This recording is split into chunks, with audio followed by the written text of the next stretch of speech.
Hey YouTube, welcome back to the channel. Welcome back to week 2 of our Saving in Silver challenge. And this challenge is really a challenge for me, but I'm going to bring it here to YouTube and share it with you. I'm going to be buying a minimum of $5 in face of 90% silver each week. I actually found a coin shop in upstate New Jersey, Aydin Coins. I'll have information about that shop in the video description section. It keeps sending me some really nice stuff. Let's get out of the bag and show you, and let's add some weight to our stack when we return.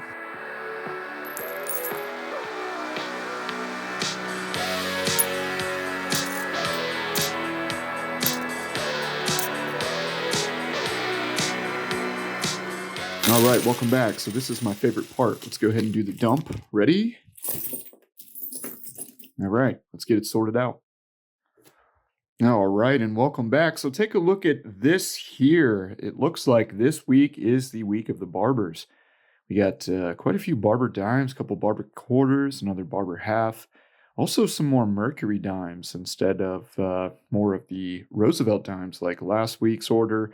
So for those of you brand new, this is how I'm saving in silver. I do have 3 nines fine and 4 nines fine silver investment grade bullion coins, like the American Silver Eagle, the Canadian Silver Maple Leaf, the Australian Kangaroo, Great Britain Royal Mint Britannia, also the South African Silver Krugerrand.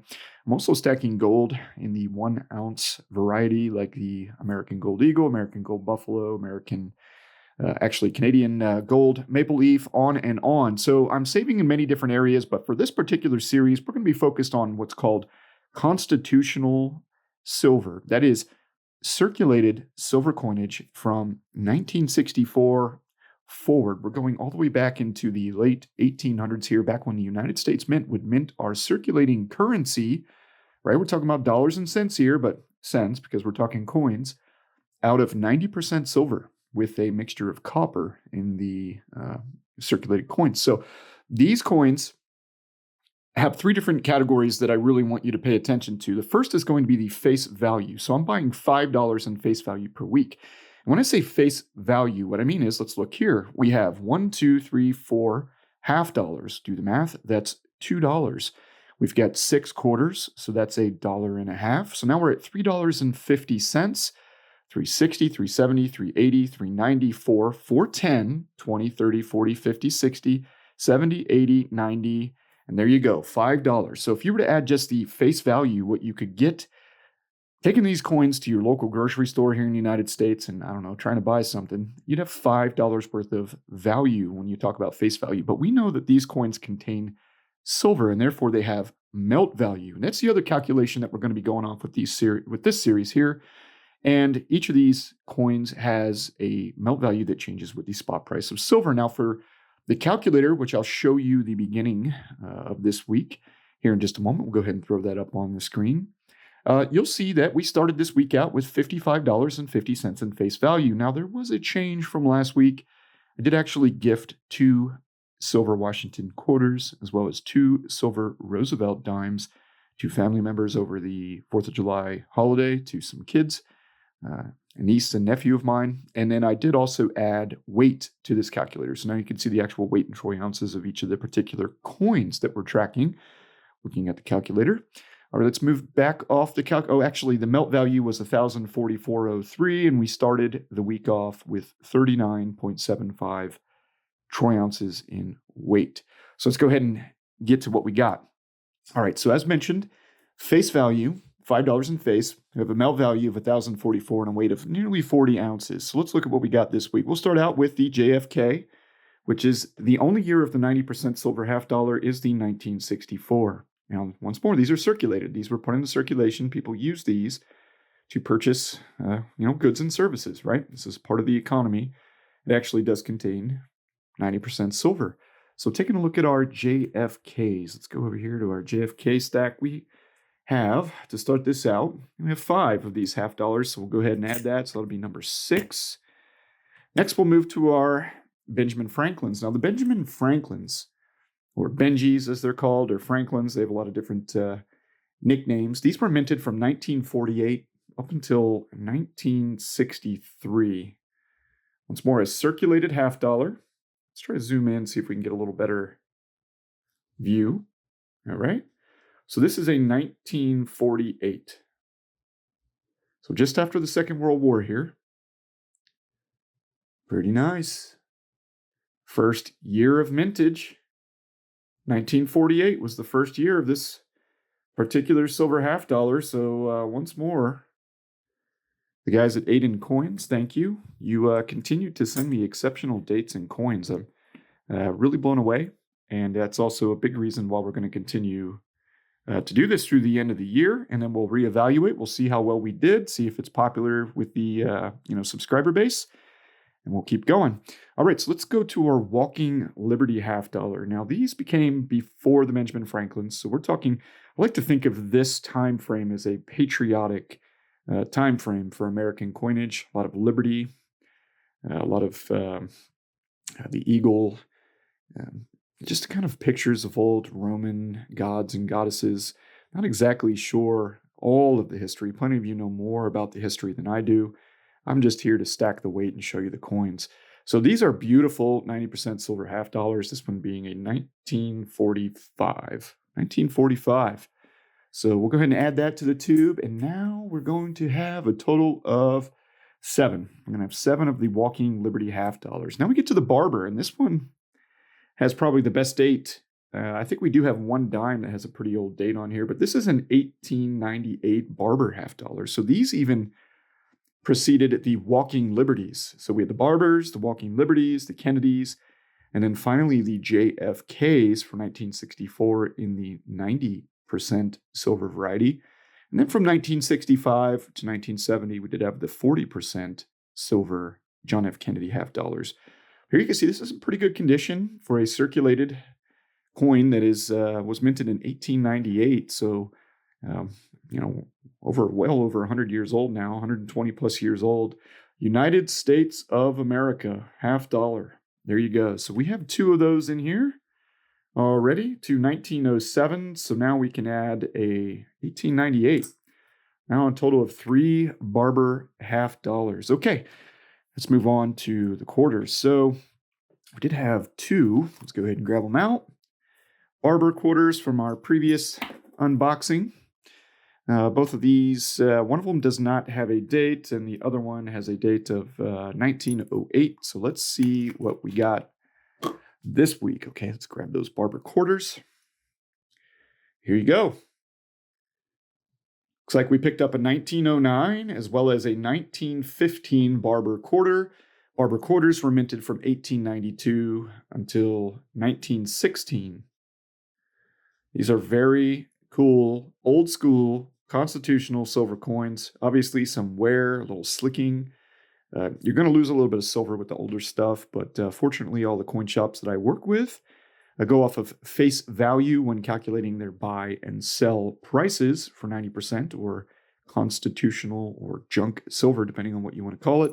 So there we go. We got 2 more of the Barber quarters. So that's going to put us at 4 Barber quarters, and each of these tubes will hold 40. So 10% done filling up that tube of Barber quarters. Now we'll get to our seated Liberty quarters. And we have 13 in here already. These are a favorite of mine. Actually, I really do dig the quarters, the Barbers, and the... let's find a couple good examples. So we have 13 in the tube already. Pretty slick down. A couple of these have dates.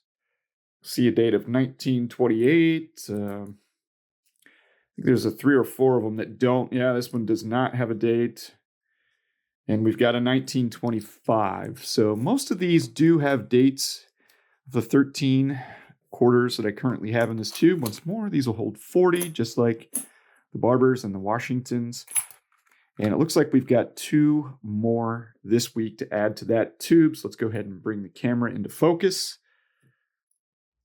And they are dateless, which is kind of to be expected with these quarters. They tend to be the most worn of a lot of the constitutional silver that I've come across. It just seems like the SLQs are the most worn of the 90% coins that I tend to get making purchases online, not actually seeing the coins that I'm going to receive. And if I didn't mention it, all these orders are for random coins, and Aydin Coins sends a good mixture, which I appreciate. I probably will be asking them to increase the number of half dollars. Let's go ahead and bring it back into focus, only because they're going to take the longest time for me to fill up those tubes of half dollars. And so maybe get a head start, ask them to go a little heavy on the half dollar. So there we go. So now we're up to 15 of the SLQs, and that's a great start. And then finally, we're going to get to the Washington quarters. Now, remember, I took 2 out of here. I currently did already complete 1 roll. Here's that 1 roll of, so this is $10 in face value of Washington quarters already completed for 2021. I'm going to get a lot more heavy in the second half of the year. And there are, let me look at the calculator here. So there are 31 quarters in here. So we need 9 to finish this tube. So that is going to put us now at a grand total of 33 in this tube, or 73 Washington quarters. These were from the 1960s. Nothing special really to show you there with those quarters. That's going to bring us to the dimes. We have some good dimes to show you. I'm going to drop some dimes here. All right, so we're working on the Roosevelts. Let's just go ahead and knock these out. We'll save the older stuff for last. And let's look at our dime calculator. Okay, so we have 230 Roosevelt dimes because we've already done 4 tubes. These will hold $5 in face instead of $10 in face with the quarters and the half dollars. So 2 of these tubes would equal 1 tube in weight of quarters or half dollars. Okay, so in this tube, once more, we've got 30 dimes. So let's go ahead and grab our Roosevelt dimes. We've got, let's see here, 1964, which is a very common date for the Roosevelt dime. A 1964, like I said, which I'm good with those because they maintain a lot of their silver value. Here's a pretty good looking dime for you. This is a 1947. Let's see if we can get it to zoom. Almost looks BU. It's very close. It's almost uncirculated, I would say.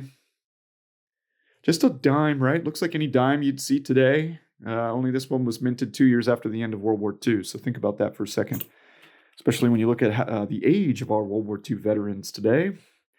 All right, and finally, another 1964. So I did get one cool 1940s dime there. So that's going to go ahead and bring us up to 234 dimes.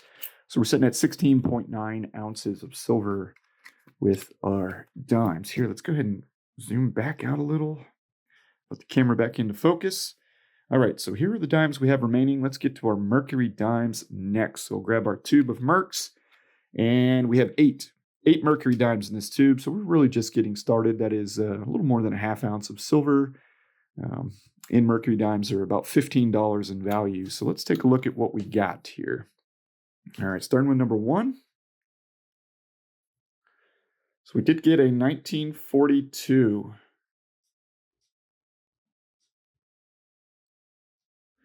1942. Speaking of World War II, I don't know why it's on my mind so much today. Maybe it's because I was watching some stories of veterans talking about their experiences. Those guys are dying off. It's really sad. It's really important to talk to your World War II vets. Ask them, if they're comfortable talking about it, obviously. What you can, while you can, because they're not going to be around a whole lot longer. Those men and women are getting much older. All right, so here we have another 1925. All right, some good slicking going on there too. So that's number 10. And we have a 1945, I think that is. Yep. Here you go. Number 11. 1942. Number 12. And these videos do go on a little bit longer, guys, but I do want to show you some of the stuff and not just tell you, hey, look at the melt value. I want to show you the actual older coins that we're getting. This one's pretty beat up. 1944. And finally, for the Mercury dime, so we did get 6 Mercs. 1941. All right. Awesome. So that's going to put us to 14 total Mercury dimes now. We'll get 2 of those done here. I'd probably say in about 6 to 8 weeks, maybe we'll have that tube complete. Okay, now let's scoot our Barbers up so we can see those. And let's get to the dates on these. Now, the Barbers only got 2. I always found these dimes to be funny because they say 1 dime. I guess everybody back then knew a dime was 10 cents. instead of 10 cents, like you would normally expect it to be written, 50 cents, quarter cents, or $quarter, half dollar. It's instead of tenth of a dollar, it's 1 dime. So these are the two that we already had. A 19 looks like 10 and two 1910s. And that dime tubes. Let's go ahead and add 5 more. And then we will finish this video and go to the final calculation, give you that current update on where we're at. All right, come on now. Let's see if we can get it to zoom. There we go. 1903 Barber dime.